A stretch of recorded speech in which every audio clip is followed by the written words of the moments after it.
Hello எல்லாருக்கும். இன்றைக்கி ஆக்சுவலாக பார்த்தீங்கன்னா, ஒரு மாரி பிரமிப்பான ஒரு விஷயம் தாங்க. இந்த வராகி அம்மன் பார்த்தீங்கன்னா, என் மாமியார் தாங்க வாங்கி குடுத்தாங்க எனக்கு. இந்த புது வீட்டுக்கு வரப்ப. அவங்க வீட்ல ஆல்ரெடி இந்த மாரி சிலையில இருக்கு.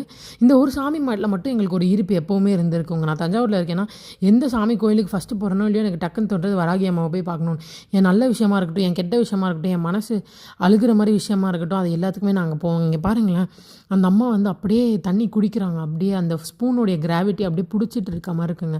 ஃபஸ்ட்டு வந்து இது நான் என் மாமியார் ஒரு டைம் பண்ணி காமிச்சப்ப, என்னடா என்ன பண்ணுறாங்க? இது என்ன சும்மா தண்ணி கீழ ஊத்துதுன்னு நெனச்சேங்க. பட் ஆனா அது அந்த ஸ்பூன் அந்த வாய்க்கிட்ட இருக்கப்ப, நம்ப கையில ஸ்பூன் புடிச்சிருக்கப்ப பார்த்தீங்கன்னா, அந்த இது வந்து ஒரு மாரி பிரமிப்பா இருந்ததுங்க. உங்களுக்கு பார்த்தா கூட தெரியும். பாதி குடிச்சா அப்படியே கீழ அப்படியே ஃப்ளோல போகுதுங்க. இதெல்லாம் ஒரு மாரி பிரமிப்பா இருந்ததுங்க. ஆக மொத்தம் வந்து இதோடைய பவர் வந்து எல்லாமே சாமி வந்து எங்கனாலும் இருக்குங்க.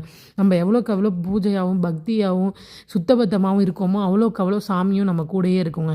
இது ஒரு பெரிய உடம்பெல்லாம் சிலிர்த்து போகிற அளவுக்கு இருந்துச்சுங்க இந்த விஷயத்த பார்த்தோன்னே.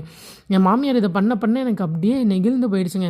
ஃபஸ்ட்டு டைம் அவங்க வீட்டில் பண்ணப்ப நான் வந்து ஒரு மாரி பார்த்தேன். ஃபஸ்ட்டு டைம் அவங்க வீடியோல தான் காமிச்சாங்க. நான் அப்போ கொஞ்சம் பெருசா எங்கிட்டோ போகுது அந்த மாரி நெனச்சேங்க. செகண்ட் டைம் நான் நேர்லயே அங்க பண்றத பார்த்தோனே ஒரு மாரிச்சுங்க. அவங்க அவ்ளோ பூஜை, சாமி கும்பிட்றதெல்லாம் பண்ணுவாங்கங்க. ஸோ நானும் அந்த மாரி இனிமேட்டு பண்ணணும்னு இருக்கேங்க. ஓகேங்க. பாய்.